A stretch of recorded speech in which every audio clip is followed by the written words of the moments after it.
तर मित्रांनो, आता आपण थोड्याच वेळात गोपाचा नाच बघणार आहोत। शिगमो म्हटलो की कोळीन, गोमू, घुमाट, गोप, टिपरी या सगळ्या काही येतात आणि त्याच्यातलाच प्रकार आहे गोपाचा नाच। तर आपण आता या व्हिडिओत बघणार आहोत। तर व्हिडिओत कंटिन्यू राहा आणि व्हिडिओ माझी कंटिन्यू बघा।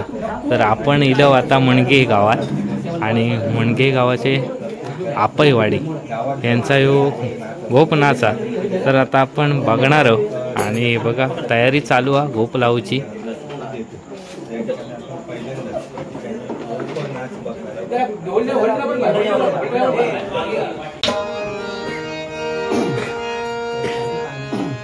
स्वर्गापेक्षा सुंदर आसा आमचो ह्यो कोकण।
कोकणाचा आमचा राजो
जबरदस्त एक नंबर.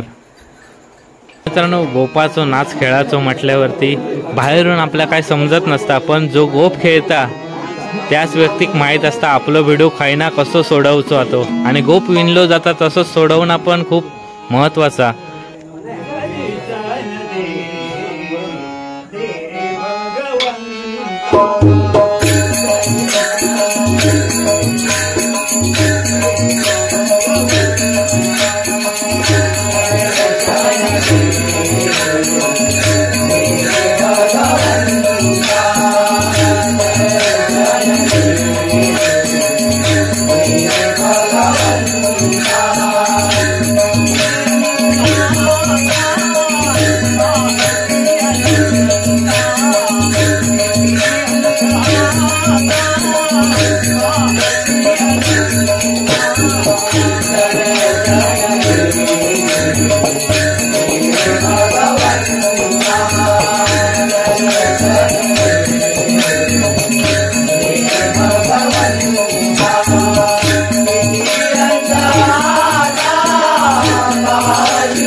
तर मित्रांनो आपल्यासोबत हे दादा आहेत.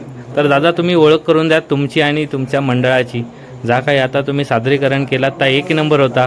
कारण मी पण गोपाचो नाच नाचलेलो आहे. माका पण आठवण झाली की कारण काही कारणास्तव आमचो गोपाचो नाच ह्यो बंद झालो. कारण मुला मोठी झाल्यानंतर शिक्षण पूर्ण झाल्यानंतर मुंबईत जातात त्याच्यामुळे मुला भेटत नाही. पण ही परंपरा तुम्ही जपून ठेवतात ह्या खूप काही मोठा.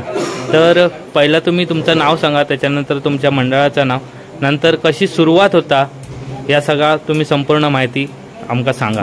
नमस्कार, मी स्वतः समीर दिलीप महाजन आणि माझ्या मंडळाचं नाव आहे मसेश्वर प्रासादिक भजन मंडळ मुणगे आपईवाडी. आणि यांच्यातून आम्ही हा गोपनृत्याचा कार्यक्रम आम्ही सगळीकडे करतो. सर्वप्रथम म्हणजे तुम्ही बोलल्याप्रमाणे की तुमचं म्हणणं 100% बरोबर आहे की असा जर खेळ खेळायचा असेल तर त्याला मॅन पॉवर ही 100% लागते. आणि आज ती कोणाकडे तशी अवेलेबल नाही आहे. कारण जो तो आपापल्या पैशाच्या पायी म्हणा किंवा आपल्या गरजेनुसार आर्थिक अडचणींमुळे हा मुंबईला जायला चाललाय. आणि गावामध्ये माणसं कमी राहिली, कुटुंब मोठी आहेत. पूर्वी कुटुंब पद्धती मोठी होती, एकेकाच्या घरामध्ये 20-25 लोक होती. पण आता त्याच घरामध्ये 2-2, 3-3 जण आहेत. बरोबर, अशी परिस्थिती निर्माण झाली. आणि बरीच लोक मुंबईला असल्यामुळे की हा खेळ जास्त याच्यामध्ये तुम्हाला दिसू शकत नाही. आणि आम्ही ही परंपरा जपण्याचा आमच्या परीने आम्ही प्रयत्न करतोय. आज याच्यामध्ये सुद्धा बरेच जण मुंबईवरनं या खेळासाठी म्हणून आलेले आहेत, होळीसाठी म्हणून. सुट्टी का होईना ते काय ते करून आपल्या मालकाला काय ते खोटं कारण असून दे ते सांगून ते आलेले आहेत. म्हणजे एक मजा, होळीची काय मजा असते ही कोकणात आल्याशिवाय समजत नाही. समजलं का? याचं उदाहरण हे आहे. तर तुमचे ते 2 लाईनी होऊन जाऊन दे परत एकदा. भारी वाटला माका ता गाणं.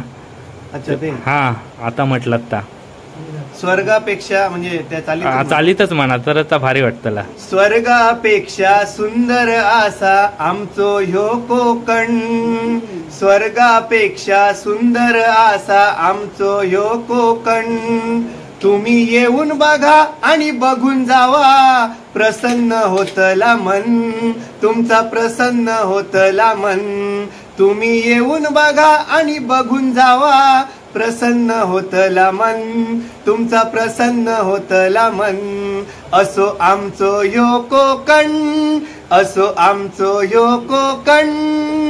तुमचा आवाज ऐकून आमचा मन प्रसन्न झाला. 1 नंबर. धन्यवाद. तर मित्रांनो, ही लोककला किंवा आपलो पारंपरिक शिगम्यामध्ये ह्यो जो काय गोप नाच तो जपून ठेवणं महत्त्वाचं आणि ह्यो जपून ठेवण्याचं काम ही सगळी मंडळी करतात. तर तुमचे पण आभार. थँक्यू. धन्यवाद. धन्यवाद. तुम्ही पण या ठिकाणी आलात आणि आमचं एवढं शूटिंग करून आम्हाला सहकार्य केल्याबद्दल तुमचे सुद्धा मनपूर्वक आभार. तर मित्रांनो, एकदम भारी वाटला. माका पण आठवण झाली असंच गोप नाच आम्ही नाचत होतो.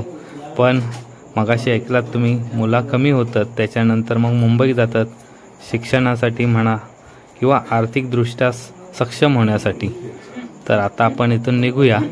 तर तुमका व्हिडिओ कशी वाटली सांगा. व्हिडिओ लाईक करा, शेअर करा आणि चॅनलवरती नवीन असाल तर सबस्क्राईब करा. धन्यवाद.